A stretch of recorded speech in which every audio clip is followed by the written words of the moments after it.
네, 찾으신 줄 알고 봉독 드리겠습니다. 우리 신약성경 요한복음 6장 60절 말씀입니다. 제자 중 여럿이 듣고 말하되 이 말씀은 어렵도다 누가 들을 수 있느냐 한데 예수께서 스스로 제자들이 이 말씀에 대하여 수군거리는 줄 아시고 이르시되 이 말이 너에게 걸림이 되느냐 그러면 너희는 인자가 이전에 있던 곳으로 올라가는 것을 본다면 어떻게 하겠느냐 살리는 것은 영이니 영은 무익하니라. 내가 너희에게 이런 말은 영이요 생명이라. 63절까지 우선 봉독드렸습니다. 우리는 지금 6장에 나오는 긴 예수님과 유대인들 간의 그 대화, 그 속에 드러나는 그 생명의 말씀에 대해서 우리가 지금 6장 내용을 확인하고 있습니다. 오늘 6장 이제 마지막 부분까지를 정리하면서 6장 내용이 얼마나 심오한 생명의 메시지를 담고 있는지, 예수 그리스도야말로 이 땅에 생명과 빛으로 오신 분이신지, 그분은 역사 가운데 나타나셨지만 요한복음 1장에서 말하는 대로 태초에 말씀이 계시니라 말씀이 하나님과 함께 계셨으니 그 말씀이 곧 하나님이시라. 그 말씀 안에 생명이 있고 그 생명이 사람들의 빛이라. 이러면서 요한복음의 서두에서부터 이 땅에 찾아오신 예수 그리스도는 태초로부터 말씀으로 계신 분, 영원 안에 존재하시는 분, 선재하시는 우리 하나님, 이위격인 하나님이시다. 이런 내용은 우리의 그 이성적으로 우리가 포착할 수 없는 내용인 거죠. 우리가 창세전이라는 말을 많이 씁니다만은 세상이 태초에 만들어졌을 때 우리가 본 적도 없고 또 우리 가시적으로 눈으로 확인하는 이 세상 이전에 또 하나님이 계셨다는 거, 그때 하나님이 영원한 작정하심과 예정이 있다는 거, 이런 내용들은 세상이 우리에게 가르쳐 줄 수 없는 세상 전부를 포함하면서도 넘어서는 그런 진리인 거죠. 자, 그런 포괄적 진리가 이제 말씀이 육신이 되어 우리 가운데 찾아오셨다. 그 말씀이 그냥 초월적인 영원한 말씀으로만 계시면 우리가 알 길이 없는 거죠. 사람이 아무리 개미한테 이야기를 해준들 그 개미가 그 말을 알아듣겠습니까? 사람의 수준에서 아무리 개미한테 이러쿵저러쿵 좋은 말을 해서 모르는 거죠. 따라서 영원하신 하나님은, 말씀이신 하나님이 말씀이 육신이 되어 우리 가운데 거하심에, 장막을 치심에, 성막을 치심으로 영원과 시간이 접속이 일어납니다. 이게 이제 요한복음의 이제 출발인 거죠. 여러분과 저는 이 땅에 한시적인 생명을 가지고 살지만 이거는 6일 뿐이지 우리의 영원한 정체성, 영원한 우리의 의미는 이미 창세 전에 영원 안에서 말씀 안에 작정하고 계획하신 하나님의 뜻이 있는 거죠. 그래서 그 말씀이 육신이 되어서 육을 입고 예수님이 이 땅에 찾아오셔서 독생자의 영광을 보여주신 것이 은혜와 진리가 충만하더라. 요한복음이 그렇게 시작을 하는 거죠. 그래서 요한복음은 영원의 하나님이 이 시간 속에 들어오심, 영원과 시간이 접속됨. 우리는 이 시간의 세계에 살다가 죽지만 영원한 생명을 우리가 깨달을 수 있음, 이런 거죠. 그 6장 내용 전체가 그렇습니다. 6장 내용이 어떻게 생명과 빛에 의해서 예수님을 가르쳐 주시는데, 처음 시작이 이제 오병이어 기적이었지 않습니까? 남은 조각이 12바구니로 하나님 나라의 그 충만한 생명을 오병이어 떡 5개와 물고기 2마리를 가지고 5,000명을 먹이심. 그러니까 하나님의 그 영생은 무궁하다, 이런 뜻입니다. 5,000명만 먹이는 게 아니라 영원하신 하나님의 그 살아계심이 자기 백성들을 영원히 공급하시는 분이신 거죠. 그런데 놀랍게도 오병이의 기적이 끝났을 때 유대인들은 예수님을 왕으로 모셨지 않습니까? 우리의 임금이 돼달라. 예수님 그걸 거절을 하셨습니다. 왜냐하면은 그들이 예수님께 기대하는 바와 예수님이 자기 제자들에게 주시고자 하는 것이 엇갈립니다. 그들은 끊임없이 물질적 욕구, 이 땅의 생명, 먹고 사는 문제, 우리가 육을 가지고 있기 때문에 먹는 문제가 가장 중요합니다. 먹는 문제가 해결되지 않으면 어떤 것도 할 수가 없죠. 정신적인 활동, 문화적인 활동, 이러쿵저러쿵 인간들이 많이 하지 않습니까? 우리 사람들이. 그거는 먹어야 해결이 돼. 먹어야 할 수 있는 일이죠. 그러니까 이 먹는 문제, 이것이 육을 가진 우리 인생에게는 가장 화급하고 절대적인 문제입니다. 그걸 해결해 주는 분으로 이해를 한 거죠. 예수님은 오해를 한 거죠. 예수님께서 그들의 기대를 딱 저버리고 혼자 산으로 들어가시고, 그 다음 나오는 사건이 에피소드가 이제 큰 바다, 풍랑이 일고 예수님이 바다 위로 걸어오실 때 이제 유령이다 이렇게 해서 제자들이 놀라고 두려워했지 않습니까? 그런데 예수님이 찾아오셔서 그들을 구원해 주시고 그 두려움이 기쁨으로 바뀌었다 이렇게 되어 있습니다. 그러니까 오병이어 사건과 풍랑 위를, 바다 위를 걸으셔서 오는 사건이 이렇게 연결이 되어 있지 않습니까? 이 연결이 이 앞의 사건과 뒤의 사건이 무관하지 않다는 거죠.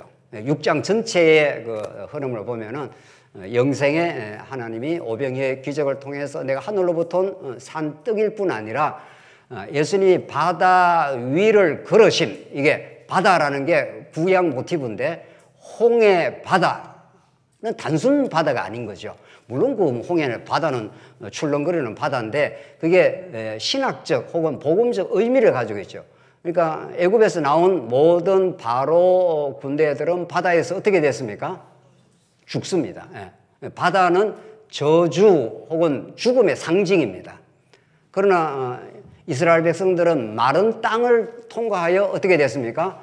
살아난 거죠. 그러니까 예수님이 바다 위로 걸은 거는 무슨 무슨 특별한 그게 이제 놀라운 표적 사건인데 거기에 그 깊은 의미가 담겨 있다는 거죠. 영적 출애굽을 의미하는 거죠. 이스라엘 백성들이 홍해 바다를 건너가면 다 죽게 되는데, 그리고 이스라엘은 얼마나 모세를 원망했습니까? 야, 이 모세야 우리를 죽이려고 데려왔느냐 했지 않습니까? 너희는 가만히 있어 하나님이 하시는 일을 보라 할 때 홍해 바다가 물러나고 마른 땅으로 통과합니다. 그게 구원 역사, 언약대로 이스라엘 백성들을 새 생명으로 인도해 가심. 이제 그렇게 이제 이게 이어지면서 너희가 표적을 따른 게 아니라 먹고 배부른 까닭이다 하면서 예수님께 그들을 책망하시고 내가 하늘로부터 온 산떡이다. 너희들은 나를 경제 문제를, 육을 가진 인간의 경제 문제를 해결하고 로마를 뒤집어 엎는 그런 정치적 혹은 민속적 메시아를 너희들 기대했다, 오해했다는 거죠. 나는 그런 존재로 온 게 아니라 영생의 문제, 죽음의 바다에서 너희들을 죽음의 바다를 짓밟고 승리하는 하나님의 아들인 거죠. 내가 모든 세상의 죽음을 이기는 메시아로 이 땅에 하나님의 아들로 왔다. 하나님의 아들은 하나님의 모든 권능을 가지고 있고 우주를 통치하고 죽음을 정복하는 십자가 사건을 통해서 부활의 주로 오셨다. 이런 뜻입니다. 그러니까 6장 내용이 그렇게 이제 계속 지금 이어져 가면서 유대인들은 못 깨닫습니다. 그러니까 예수님은 하늘의 메시지를 전달하면은 유대인들은 계속 땅의 메시지로 그것을 번역을 잘못한 거죠. 예수님 그렇게 얘기하는데, 그래서 우리 지난 시간 기억나십니까? 그러면 우리가 어떻게 해야 하나님의 일을 하오리까 그랬지 않습니까? 어떻게 해야 하나님의 일을 하오리까? 그러니까 예수님 하시는 말씀이 뭐라고 했습니까? 열심히 가서 교회 봉사하고 전도하고 뭐 많이 하라 이렇게 예수님 말씀하지 않습니다. 그렇죠? 어떻게 해야 하나님의 일을, 그래 하나님의 일이라는 건 이 사람들은 어떤 행위입니다. 뭘 해야 된다고 생각합니다. 근데 예수님은 그걸 딱 기각을 하고 딱 거절을 하고 하나님이 보내시는 자를 뭐라고 합니까? 믿는 게 하나님입니다. 하나님이 보내신 자를 믿는 것이 하나님의 일입니다. 이게 얼마나 혁명적인 메시지입니까? 우리는 뭘 일이라면은 뭘 자꾸 해야 된다고 생각하잖아요. 뭘 자꾸 해야 된다. 뭐 하는 게 뭐 문제가 있다는 뜻이 아닙니다. 그거는 정말 예수의 영이 찾아와서 하게 되는 결과라서 하게 되는데 이제 본질이 아니라는 거죠. 하나님 어떻게 해야 하나님 일을 하오리까? 그러니까 예수님 하시는 하나님 보내신 자 예수를 믿는 거랍니다. 그러니까 믿는 게 하나님의 일입니다. 그러니까 여러분과 제가 예수를 믿지 않습니까? 믿는 게 가장 어려운 일입니다. 믿음이 왔다는 건 전적인 하나님이 하시는 일입니다. 그러니까 우리가 뭐 하나님 본 적도 없고 뭐 또 성경이 있다고 해도 이게 성령이 역사하지만 전혀 안 깨달아집니다. 제 지도교수가 아주 훌륭한 학자인데 성경을 통해서 예수님에 대해서 이러쿵저러쿵 예수님의 교육적 뭐 이렇게 논문을 썼습니다. 예수님 메시아로 믿는 게 아니고 그렇게 탁월한 학자가 예수님이 그냥 교육자라고 이야기해요. 예수님 그냥 교육자가 아닙니다. 교육자는 뭐 공자, 맹자, 뭐 석가모니 뭐 훌륭한 교육자들 천지입니다. 이 땅에. 그 유명한 학교의 뭐 교수들 말이죠. 예수님 그렇게 하러 오신 게 아니라 영생의 주관자로 왔기 때문에 우리가 믿는 것은 하나님의 일입니다. 우리가 이 믿는 일을 내가 조금이라도 내가 기여하거나 내가 공헌하거나 내가 일해서 믿지 않습니다. 믿는 게 하나님이 하시는 일입니다. 그러니까 믿음의 열매도 하나님의 일인 거죠. 이 부분이 정리가 안 돼 있으면 이 일을 자꾸 이제 다른 쪽으로 이제 빗나가서 착각을 하게 되어 있습니다. 이게 요한복음의 말씀이 그러니까 생명을 살리는 게 하나님의 일이고 그 생명으로 오신 예수를 믿게 하는 게 하나님의 일이기 때문에 거기에 인간의 어떤 것도 플러스 되지 않습니다. 그걸 은혜의 복음이라고 이렇게 말합니다. 성경은 은혜의 복음. 그분이 우리에게 찾아오셔서 이제 믿게 되었다. 그래서 예수님이 하늘의 생명의 떡이다. 계속 그걸 영생의 말씀을 전하니까 60절 오늘 본문이 제자 중 여럿이 듣고 말하되 이 말씀은 뭐라고 그럽니까? 이 말씀 어렵다. 예. 그러나 성령이 찾아온 우리들에게는 혹은 이 당대에도 오순절 성령이 오고 나서 베드로, 사도 바울 등등등등 예수의 제자들이 그걸 너무 잘 깨닫습니다. 믿습니다. 알게 됩니다. 믿고 알게 되는 거죠. 예. 그러니까 성경을 열심히 내가 공부해서 성경을 깨달았다 이러면 정말 안 되는 겁니다. 하나님께서 믿게 하시려고 성경 공부도 하게 하시고 또 좋은 선생님하고 뭐 배우기도 하고 뭐 이렇게 해주니까 그 과정은 다 하죠. 그러니까 그 모든 걸 통해서 또 그 모든 걸 하더라도 진짜 믿음이라는 건 하나님의 일입니다. 믿는 것이 하나님의 일입니다. 그래서 믿음을 하나님의 뭐라고 하죠? 에베소서는 선물이라고 합니다. 이 부분이 수많은 크리스찬들에게 정리가 안 돼 있습니다. 믿는 거는 믿었다 치고 그 다음부터 뭘 일을 자꾸 하자는 거죠. 우리 평생의 믿음을 여정을 가고 더 평생의 하나님 우리 안에서 일하셔서 믿어지는 게 가장 놀라운 하나님의 일입니다. 그래서 진짜로 하나님이 믿어지면 예수가 우리의 왕이심이 믿어지면 어떤 두려움도 없습니다. 진짜 믿어진다면 그 믿음이 안 믿어져서 이렇게 발부둥치고 저렇게 발부둥치고 뭘 해야 된다고 자꾸 생각하고 자꾸 이렇게 우리가 힘든 겁니다. 진짜 믿어져 버린 사람에게 믿어져 버린 사도 바울에게 혹은 믿어져 버린 베드로에게 두려움이 없습니다. 내가 너희들 말을 들어야 할지 내가 하나님 말씀을 들어야 할지 너희들이 알아서 해라. 죽이려면 죽이고 살리려면 살려라. 그래서 무섭게 복음을 전파해 나갑니다. 사도 바울 예루살렘 가면은 결박이 기다리고 있다 하면은 사람 같으면 못 가죠. 그냥 하나님 믿어져 버렸습니다. 자기를 통해서 예루살렘과 로마까지 복음이 전파되도록 하나님께서 그 하나님 나라 복음을 생명의 복음을 전파하도록 하나님이 쓰시겠다. 딱 그렇게 했습니다. 그냥 돌아버립니다. 유라굴로 광풍이 왔습니다. 다 사람들 벌벌 떨지 않으면 죽었다고 생각하지만 염려하지 마라. 하나님이 내가 가이사 앞에 서야 될 줄을 하나님이 내게 말씀하셨다. 이게 믿음입니다. 그러니까 여러분들 믿음이라는 거는 믿었다 치고 또 이미 믿은 거 다 정리가 됐고 그 다음 뭘 일을 하자가 아닙니다. 믿음이 평생 하나님께서 우리 안에서 일하시는 방식입니다. 평생 하나님이 진짜 왕이십니다. 당신이 나의 영원한 생명이십니다. 그러니까 믿음이라는 건 평생 성장하고 평생 자라가고 그 믿음이 모든 걸 결정을 합니다. 그죠? 진짜 믿음이 있으면 진짜 삶이 나오겠죠. 그 삶에 대해서는 문제도 아닙니다. 진짜 믿어진 사도 바울은 어떤 누구도 사도 바울을 잠재울 수가 없습니다. 사도 바울을 지치게 할 수도 없고 사도 바울을 막을 수도 없습니다. 이게 믿음입니다. 그래서 오늘 말씀이 어렵도다. 어려운 정도가 아니고 예수님의 말씀을 받아들일 수가 없습니다. 이 당대. 누가 들을 수 있느냐? 들을 수 없습니다. 들을 수 없어요. 예수님의 말씀은. 61절 예수께서 스스로 제자들이 이 말씀에 대하여 수근거린다. 불평한다. 뭐 말이 이렇게 어렵냐 이런 거죠. 그래서 성령이 오시면 어려울 게 하나도 없습니다. 우리가 지금 창조가 믿어지지 않습니까? 새하늘과 새 땅이 믿어지죠. 우리는 반드시 새하늘 새 땅으로 갑니다. 이게 하나님 주신 선물입니다. 우리 창조를 보기나 했습니까? 새하늘과 새 땅을 뭐 보기나 했습니까? 근데 생생하게 믿어져요.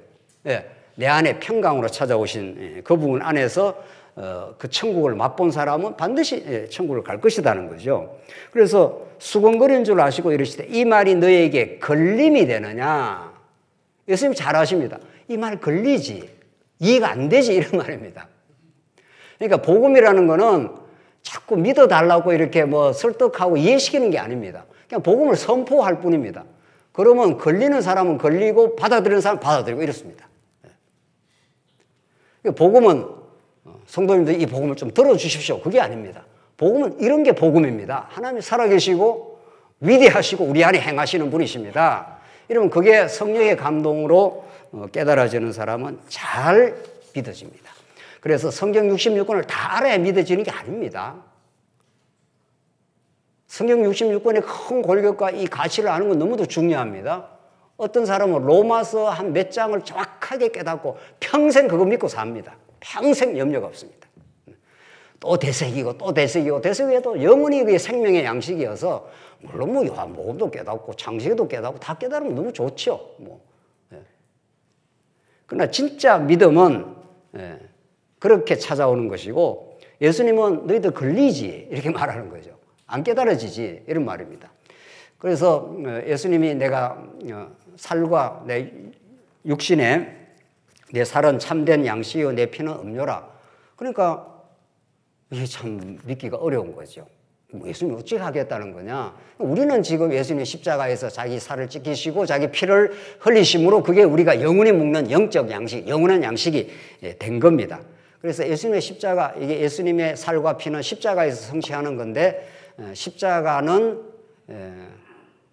부딪히는 돌이 되고 부딪히고 우리에게 생명이 되는 말씀입니다. 한번 찾아보겠습니다. 진짜 그런지 고린도전서 1장 한번 보겠습니다. 고린도전서 1장 22절 말씀입니다. 이 걸림이라는 것을 한번 보겠습니다. 고린도전서 1장 22절 유대인은 표적을 구하고 헬라인은 지혜를 찾으나 이게 모든 사람들이 유대인은 표적, 대단한 일, 큰 기적 막 이런 것들이 하나님이 하시는 일이다 이렇게 해서 그런 걸 찾고 헬라인은 지혜를 찾습니다. 자기들이 세상의 지혜를 가지고 자기 도덕적 지혜를 가지고 스스로 건실하게 살 수 있다 이런 거죠. 헬라인들이 그런 철학, 그런 지혜를 찾습니다. 23절 우리는 했지 않습니까? 우리는 십자가에 못 박힌 그리스도를 전하니 유대인들에게는 뭐라고 했습니까? 꺼리끼는 거, 이게 걸림돌입니다. 스탬블링 블록이라고 해서 이렇게 돌에 착착 걸려가지고 넘어져 버립니다. 그러니까 십자가는 아무나 받는 게 아닙니다. 십자가는 가장 누추하고 가장 비참하고 가장 죽음의 상징이고 연약한 게 십자가 아닙니까? 그걸 믿으라고 예수님이 십자가에 못 박힌 그리스도를 내가 전한다. 그리스도가 굉장한 능력을 가지고 권력을 가지고 막 휘두르는 자로 와서 많은 사람이 들었겠죠. 그러니까 임금을 삼아라 했지 않습니까? 그런데 예수님은 내 살과 피를 먹어라. 그게 너희들의 영원한 생명이 된다. 그리고 나는 그 일을 하러 이 땅에 왔다. 정말 그 일을 하러 갑니다. 베드로는 항상 이렇게 돌발적으로 등장을 하죠. 베드로 말입니다. 베드로. 예수님이 내가 주는 그리스도시요 살아계신 하나님의 아들이라 이렇게 그 고백을 했습니다. 아이고, 너 참 정말 고백이 대단한 고백이다. 바요나 시몬아, 그걸 고백한 건 너가 아니라 하나님께서 너를 고백하게 했다. 그러니까 얼마나 똑똑하게 고백을 잘 했습니다. 그리고 예수님이 내가 뭐라고 합니까? 조금 있다가 십자가에 내가 서기관과 장로들에게 끌려가서 바리새인에 끌려가서 내가 죽어야 할 거다. 그리고 3일 만에 부활한다. 그러니까 베드로가 돌발적으로 튀어나오죠. 튀어나오고서 예수님을 뭐 했다는 겁니까? 꾸짖었습니다. 예수님 정신 차리십시오. 지금 무슨 소리 하느냐? 우리가 지금 집도 절도 다 버리고 당신 지금 따라왔는데 십자가에 죽어버리면 그러면 우리는 그러면 핫빠집니까? 이러면서. 당신이 지금 권세를 가지고 능력을 가지고 실현을 해야 우리가 당신에서 오른편 왼편에 앉아서 지금 그렇게 하겠지. 당신 정신 차리세요. 예수님 뭐라 그랬죠? 이 사탄아 물러가라. 너가 나를 넘어지게 하는 자라. 나를 따라오거든 자기를 부인하고 자기 십자가를 지고 따라와. 이렇게 말하죠. 예수님은 우리 능력으로 따르는 게 아닙니다. 우리가 예수를 믿는 게 못 믿습니다. 우리가 예수를 믿는다는 건 자기를 딱 부인해야 됩니다. 누구를 우리가 믿는다 하는 것은 자기가 아무것도 아니다 이 말 아닙니까? 내가 조금이라도 가치가 있고 능력이 있으면 왜 누구를 믿습니까? 내가 내 힘으로 살아버리지. 믿는다는 그 대전제가 그렇습니다. 내가 나를 따라오거든 자기를 부인하고 자기 십자가를 지고 나를 따를 것이 아니라, 그러니까 자기를 부인하고 자기 십자가는 건 자기를 죽었다고 생각하고 따라와야 된다. 그런 사람 아무도 없습니다. 그래서 예수님 십자가에 죽으러 가실 때 제자들이 다 어떻게 했습니까? 다 도망쳤습니다. 다 도망쳤습니다. 베드로는 몇 번이나 부인했습니까? 3번이나 예수님 눈 딱 앞에서 부인했습니다. 저주하며 부인했다. 이게 우리의 모습입니다. 그러니까 이게 우리의 실체입니다. 그러니까 우리가 지금 여러분과 제가 이렇게 예수를 믿고 또 예수님 위해서 뭐 좀 산다고 그러고 이거 우리가 하는 일이 아닙니다. 정말 여기에 조금이라도 우리가 하는 일이라고 생각한다면 복음이 아직은 복음이 안 된 거죠. 그래서 자 보십시다. 유대인에게는 끄리끼는 것이요. 이게 걸림돌이고 이방인에는 미련한 것이다. 예수 그 십자가에 죽은 게 좀 미련하게 왜 죽어? 능력이 있으면 자기가 실현해버리지.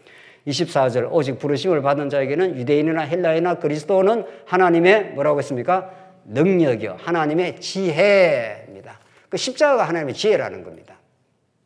그러니까 우리도 예수님 십자가 죽었을 때 우리가 죽었다고 우리가 믿는 겁니다. 진짜 이게 믿어지는 거 아니에요? 믿는 게 내가 믿는 게 아니라 하나님이 하시는 일입니다. 그렇게 믿어진 사람에게는 자존심도 뭐 별 필요가 없고 뭐 어떻게 그게 이제 중요하지 않습니다. 진짜 중요한 건 예수님 한 분이 중요하고 하나님의 은혜가 중요하고 그것이 생명으로 믿고 그렇게 훌훌 털면서 전진을 할 수가 있는 거죠. 자, 그래서 두 번째 봅시다. 베드로전서 2장 6절 한번 보겠습니다. 2장 6절.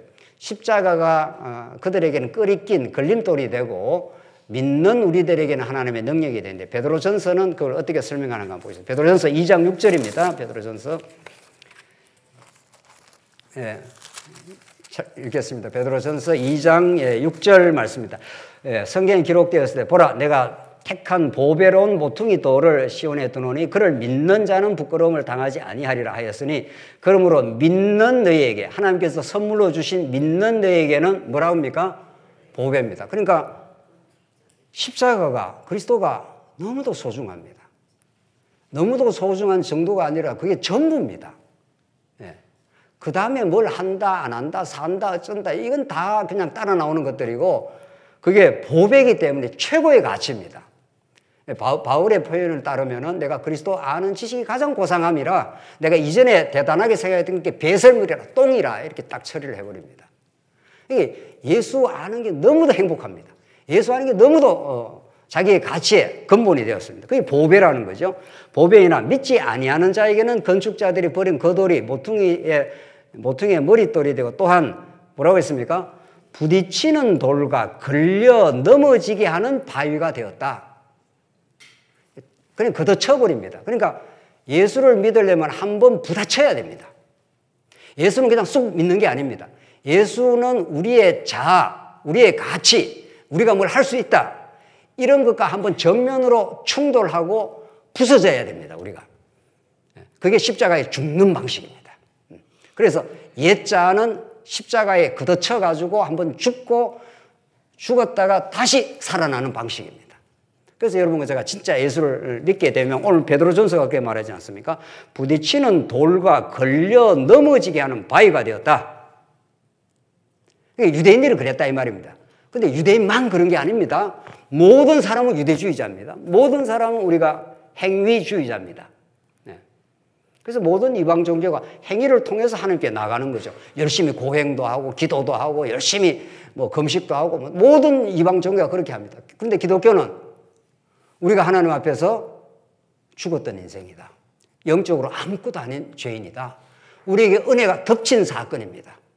예. 벌거벗은 우리들에게 가죽옷으로 찾아오시고 노아의 두 아들이 옷을 덮어주고 예수님의 십자가로 우리를 덮어줘서 죄 없다 이렇게 해준 겁니다.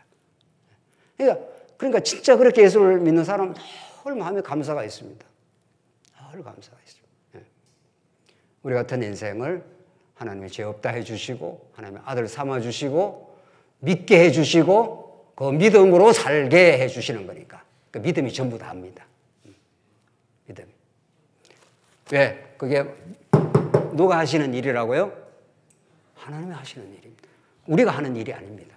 우리 편에서 만들어낼 수가 없습니다. 우리 편에서 생명을 만들 수가 없습니다. 그래서 지금 이 걸림이라는 게 굉장히 중요합니다. 예.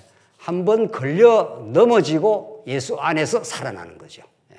그래서 신앙은 한번 무너지고 우리 선지서에 우리 예레미야 지금 공부하는 대로 말씀대로 예레미야 말씀대로 말하면 어떻게 한다고요? 하나님이 한번 뽑아내시고 심으시는 거죠. 파멸하고 세우시는 겁니다. 그러니까 파멸을 거치지 않는 건설이 없습니다.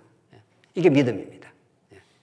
그러니까 교회 와서 뭐 말씀 잘 듣고 말씀 그대로 그렇게 깨닫는 게 아닙니다. 말씀 잘 듣는 건 너무 중요하고 잘 깨달아지면 반드시 우리가 세워져 있는 옛자를 하나님께서 차근차근 무너뜨려 가는 것이 광야 40년 옛사람을 죽이는 과정, 죽이는 동시에 자꾸 살아납니다. 죽고 사는 이 과정을 거친다는 거죠. 그래서 걸림이 되느냐? 그 예수님이 너 걸리지. 걸려야 돼. 이런 거죠. 안 걸리고 말씀 깨달아지는 법이 없습니다. 걸리고 세워지는 거죠. 62절. 그러면 너희는 인자가 이전에 있던 곳으로 올라가는 걸 본다면 어떻게 하겠느냐? 예수님이 십자가에 죽으시고 들림을 받고 부활 성천하는 그런 걸 보면은 그때라야 너희 믿겠느냐? 그러니까 유대인들의 눈에는 예수님의 초월적 그 영원 세계, 십자가 안에 담긴 영원한 하나님의 지혜 이런 것들이 안 보이는 거죠. 예수님이 그냥 먹을 것 좀 해결해주고 권력을 가지고 로마를 좀 물리쳐주고 이렇게 해주길 바라는 거죠. 어제 우리 일남전대 우리 청소하러 와서 이제 일남전대 즐겁게 식사하고 이렇게 그 물음이 나왔습니다. 목사님, 목사들이 저렇게 자꾸 어디에 저기 광장에 나가가지고 정치 집회하는 걸 어떻게 생각을 하십니까? 지금 많은 사람들이 그렇게 합니다. 지금 많은 목사들이 정치 집회 가고 어느 진영을 지지하고 그렇게 하고 뭐 심지어 강단에서까지 누구를 찍어라 이렇게 한다는 거죠. 제가 뭐라고 대답을 했겠습니까? 뭐 제가 대답하는 게 중요한 게 아니라 이건 강단의 타락입니다. 강단은 하나님이 어떤 분이시라는 걸 증거하는 자리지 어느 진영에 있는 어떤 사람을 찍어라 말라 목사가 정치 집회에 가서 그럼 강단이 타락입니다. 이 강단이 얼마나 하나님의 말씀을 대변하는 것이지 정치적 어떤 발언을 하는 것이 아닙니다. 정치 받으려면 한 5년 있으면 대통령 끝나지 않습니까? 또 진영이 또 바뀔 수도 있고. 목사의 자존심, 우리 모든 우리 성도들의 건강한 자존심은 진리를 지키는 것이지 알아서 투표하면 됩니다. 그거는 자기가 뭐 민주당을 찍든 국힘당을 찍든 또 뭐 또 있죠? 또 뭐 있는 것 같은데 뭐 진보당을 찍든 그럼 자기가 알아서 그건 적당하게 자기가 판단해서 찍으면 되는 거지. 그걸 교회에서 주제화 시킨다든가 목사가 거기서 그럼 목사 떼고 가든가 해야죠. 딱 목사 떼면 됩니다. 목사는 진리를 전가할 때만 목사고 성도들을 섬길 때 목사지 정치 발언할 때 그냥 시민으로 하면 되죠. 시민으로. 왜 목사라는 타이틀을 걸고 하느냐는 거죠. 문제는. 그렇죠? 그래서 우리 교회는 세상과 너무 다른 건강한 자존심이 있습니다. 이게 대통령이 와도 아무것도 아니에요. 대통령 온 것이 뭐 대통령이 대단하나요? 세상에 와서는 대통령이 대단한지 몰라도 교회 오면 그냥 대통령이라는 거 뭐 그거하고 아무 상관없습니다. 그냥 성도가 한 사람 온 거죠. 그렇죠? 누가 대통령 오면은 그렇게 대해 주셔야 됩니다. 교회 오면 성도가 왔습니다. 이렇게 해야지. 대통령이 왔습니다. 이렇게 놀라면 안 돼요. 뭐 대통령이 뭔데? 한 5년 있으면 그냥 끝날 건데. 교회는 대단한 하나님 나라의 그 긍지, 기쁨, 이 기준, 이런 게 세상이 줄 수 없는 기준이 성경에 있습니다. 하나님 나라에 있습니다. 그래서 내가 이전에 있던 곳으로 올라가는 것을 본다면 어떻게 하겠느냐? 살리는 것은 영이니 육은 무익하니라. 육이라는 게 자꾸 인간의 행위를 통해서 하나님께 나가려고 하는 시도입니다. 타락한 인간은 하나님을 믿지 않기 때문에 자기가 죄인이라는 걸 깨닫지 못하고 하나님을 믿지를 못합니다. 그러니까 자기가 뭔가를 자꾸 수행을 한다든가 고행을 한다든가 열심히 적선을 한다든가 이렇게 해서 뭔가 신 앞에 서려는 거죠. 그거 다 무익하다. 살리는 건 영이니 내가 너에게 이런 말은 영이요 생명이라. 하나님의 말씀이 영이라는 거예요. 그게 생명이라는 거예요. 하나님의 말씀이. 그래서 정말 이 살리는 것은 영이라. 성령께서만 여러분 가운데 말씀이 깨달아지게 만들고 말씀의 생명력을 느끼게 만들고 말씀 안에 사는 것이 얼마나 복되다는, 내가 예수 그리스도를 아는 지식이 가장 고상함이라 했을 때는 많은 것을 버렸기 때문에 없어진 게 아니라 너무도 좋은 걸 잡게 됐기 때문에 다른 세상 것들이 시시하게 보인다, 이런 뜻입니다. 여러분에게는 무엇이 가치롭습니까? 여러분에게는 무엇이 진짜 놓을 수 없는 영원한 가치입니까? 여러분에게는 하나님의 아들 예수 그리스도는 어떤 의미를 갖고 있습니까? 이 질문에 정확하게 서 있어야 됩니다. 나는 그냥 주일날 와서 예수님 그냥 말씀을 좀 듣는다. 예수 믿으니까 뭐 좀 여러 가지 마음의 평강이 있어 좋다. 그는 자기 평강을 위해서 예수를 이용하는 거죠. 예수는 그런 분이 아닙니다. 물론 예수를 잘 믿게 될 때 마음의 평강이 찾아옵니다. 예수는 여러분에게 어떤 분입니까 도대체? 예수는 적어도 우리에게 전부입니다. 영원한 가치입니다. 오늘 본문의 말씀에 따르면 내가 너희에게 이런 말은 영이요 생명입니다. 여러분들 생명을 얼마나 소중하게 느낍니까? 우리 육신의 생명도 우리 자식 만약에 어디 아프면 난리가 나지 않습니까? 그게 자신의 생명처럼 느끼니까 그렇게 난리를 부리는데 그 정도가 아닙니다. 우리도 죽고 자식도 죽고 다 죽습니다. 언젠가는. 그거하고는 무관하고 그거 전부를 넘어서는 영원한 생명이 있습니다. 예수는 그런 분입니다. 그래서 예수를 믿는다 했을 때는 그 가치를 부여잡게 되고 그 가치 안에 참 행복을 느끼고 그 가치로 모든 삶을 재해석을 하는 거죠.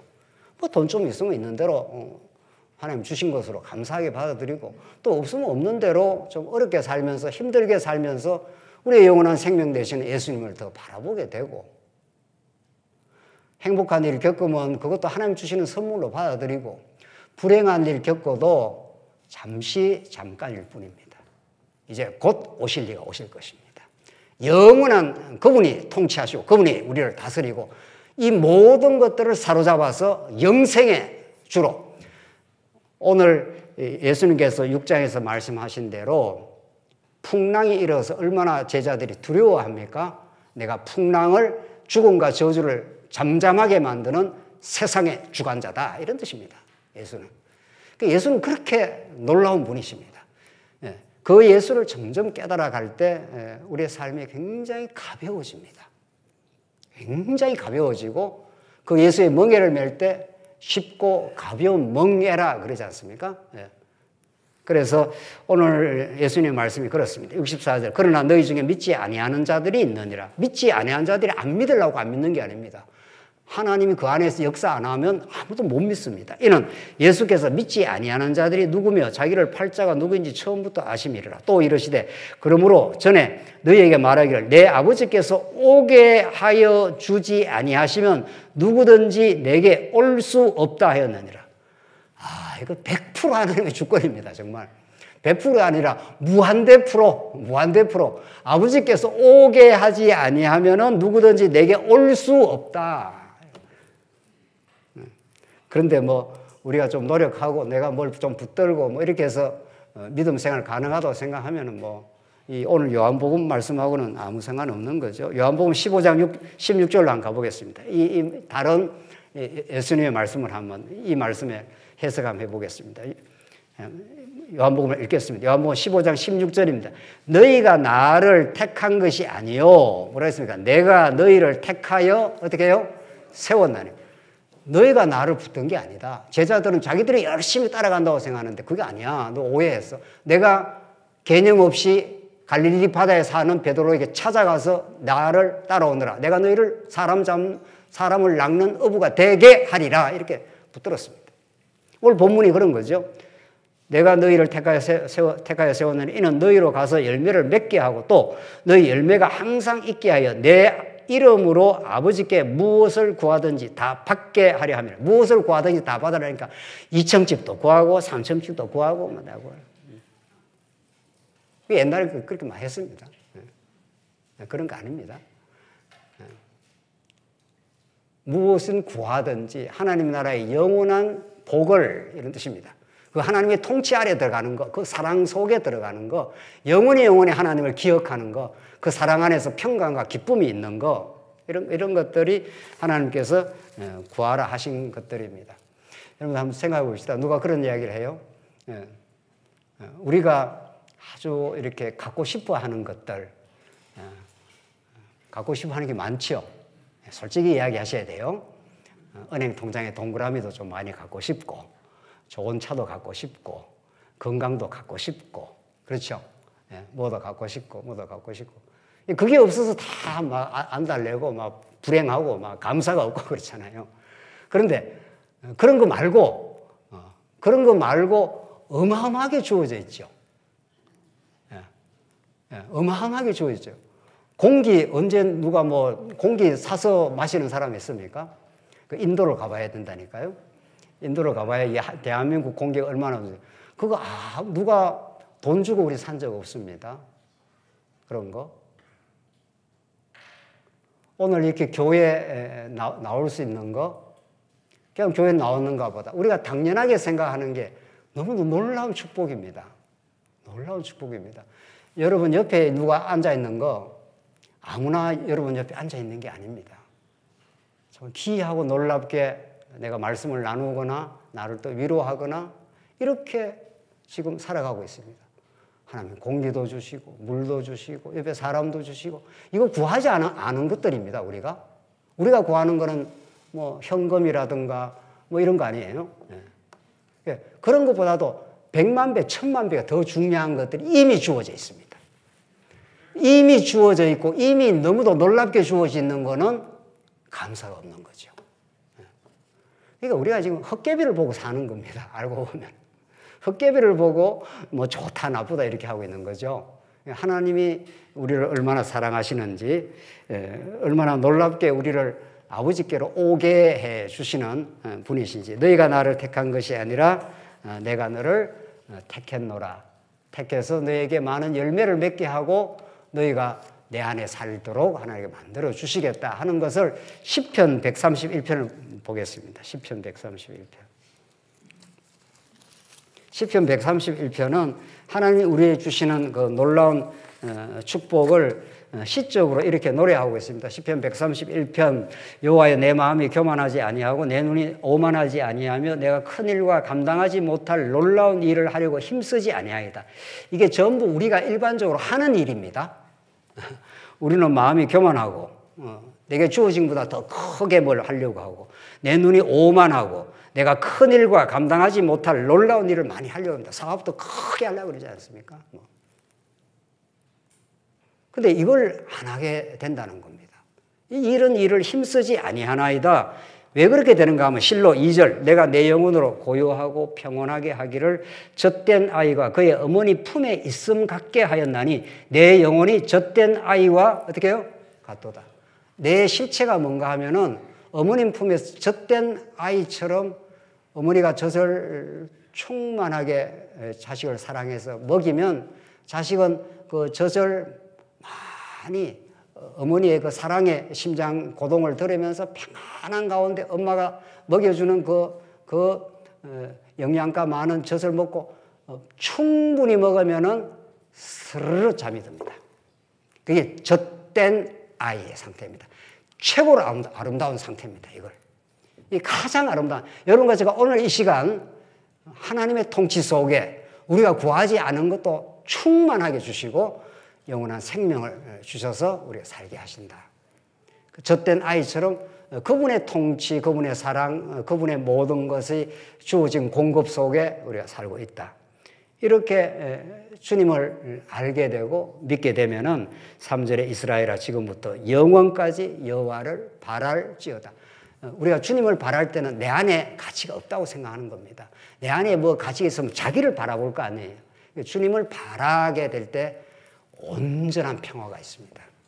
이 평화는 이 시편 기자에게만 주는 게 아닙니다. 이 시편 기자 다윗이 얼마나 많은 삶의 우여곡절, 고통의 시간, 눈물과 골짜기 이런 걸 많이 겪었던 사람입니다. 그걸 겪으면 겪을수록 주님이 우리에게 베풀어 주신 그 놀라운 일을 통해서 이제 크고 놀라운 일을 내가 구하지 않겠습니다.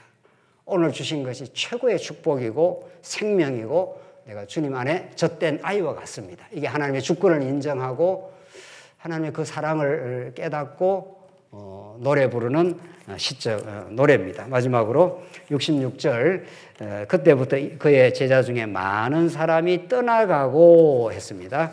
자, 예수님을 많이 떠나갑니다. 많이 이렇게 우리는 붓기를 반하잖아요. 다시 그와 함께 다니지 아니하더라. 예수께서 12제자에게 이르시되 너희도 가려느냐? 시몬 베드로가 대답하여 주여 영생의 말씀이 주께 있사오니 우리가 누구에게로 가오리까? 잘 튀어나오는 사람이 누굽니까? 야, 베드로는 정말 적시에 튀어나옵니다. 적시에 튀어나와서 너무도 옳은 말을 잘하는데 그 옳은 말을 조금 지나가면은 어떻게 해요? 뒤집는 사람입니다. 이 베드로의 이 당돌함, 그러나 허망함, 그러나 베드로를 끝까지 붙드시는 하나님의 그 언약적 실력이 있습니다. 이 얼마나 똑똑한 말입니까? 영생의 말씀이 주께 예사는 우리가 누구에게로 가니까 당신에게 영생의 말씀인데 당신을 내가 떠날 리가 없습니다. 했는데 조금 뒤에 가면은 어때요? 3번 부인하지 않습니까? 3번. 그러니까 베드로의 실력으로는 못 떠나고 예수님의 실력으로 베드로를 붙들어 주시겠다 이런 뜻입니다. 여러분과 제가 이 자리에 앉아있고 말씀이 깨달아지는 건 하나님의 언약적 실력입니다. 언약적 능력이지 우리의 실력으로 이렇게 우리가 붙들어 있지 않습니다. 베드로가 얼마나 이게 정말 멋들어진 정답을 잘 말하고 다시 거꾸러지고 예수님 베드로에게 찾아가시고 베드로를 너무도 강건하게 만들어줍니다. 너무도. 그러니까 이런저런 과정을 거치면서 하나님만 바라보도록 하나님의 능력 안에 세임을 얻도록 그렇게 하시는 거죠. 69절 우리가 주는 하나님의 거룩하신 자인 줄 믿고 알았사옵나이다. 예수께서 대답하실 때 내가 너희 12를 택하지 아니하였느냐. 그러나 너희 중에 한 사람은 마귀니라. 그러니까 많은 제자들이 왔는데 떠나갔고 12 중에 또 하나 떠나가고 하나님이 붙드시는 11제자를 하나님께서 꼭 붙드십니다. 71절 이 말씀은 가롯 시몬의 아들 유다를 가리키심이라. 그는 12 중에 하나로 예수를 팔자 이르라 이렇게 되어 있습니다. 자, 많이 떠나갔습니다. 디모데 후서 4장 읽고 오늘 결론 짓겠습니다. 디모데 후서 4장 9절 말씀입니다. 예수님의 길을 성령의 감동을 따라서 잘 따라갔던 베드로가 어떤 걸 겪었는가 한번 보겠습니다. 디모데 후서 4장 9절 말씀입니다. 너는 어서 속히 내게 오라. 데마는 이 세상을 사랑하여 나를 버리고 데살로니가로 갔고 그레스게는 갈라디아로 디도는 달마니아로 갔고 누가만 나와 함께 있느니라. 사도 바울 굉장히 외롭습니다. 누구도 떠나갔고 누구도 떠나갔습니다. 내가 올 때 마가를 데리고 오라. 그가 나의 일에 유익하니라. 두기고는 에베소에 보냈노라. 내가 올 때 내가 들어와 가보의 집에 둔 겉옷을 가지고 오고 또 책은 특별히 가죽 종이에 쓴 것을 가져오라. 겉옷 좀 가져오라. 날씨가 많이 춥다. 뭐 이런 거예요. 14절 구리 세공업자 알렉산더가 내게 해를 많이 입혔으며 주께서 그 행한 대로 그에게 갚으시리니 너도 그를 주의하라. 그가 우리 말을 심히 대적하였느니라. 사도 바울도 많이 겪었습니다.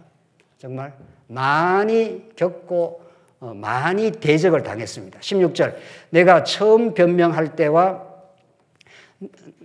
때에 나와 함께 한 자들이 하나도 없고 다 나를 버렸으나 그들에게 허물을 돌리지 않기를 원하노라. 이만큼 진리의 길을 가는 게 수많은 사람들이 왁작지껄하면서 따라갈 것 같아도 누구도 떠났고 누구도 대적하여 많이 내가 힘들었다. 17절 주께서 내 곁에 서서 나에게 힘을 주심은 나로 말미암아 선포된 말씀이 온전히 전파되어 모든 이방인이 듣게 하려 하심이니 내가 사자의 입에서 건짐을 받았느니라. 이렇게 많은 어려운 길을 십자가의 길을 갔지만 마지막에 주께서 내 곁에 서서 나에게 뭘 하신다고요? 힘을 주시면 이렇게 되어 있습니다. 이게 여러분과 제가 걸어갈 십자가의 길이고 진정한 승리의 길입니다. 그래서 진짜 예수를 믿게 되어지고 하나님의 일이 우리 안에서 역사하게 되어서 예수의 생명이 영원한 생명이라 그분이 우리의 전부라 그를 아는 것이 가장 고상한 지식이라 이런 진리를 깨달아갈 때 이런저런 어려움이 있더라도 주님께서 최종적으로 힘을 주시고 말씀이 전파되도록 하시고 내가 사자의 입에서 건짐을 그만큼 위험이 많다 이런 뜻이죠. 어려움도 있다는 뜻이죠.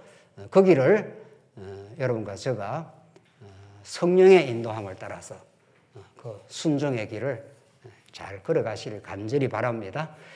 기도하십시다. 자비하신 하나님 아버지 은혜를 감사합니다.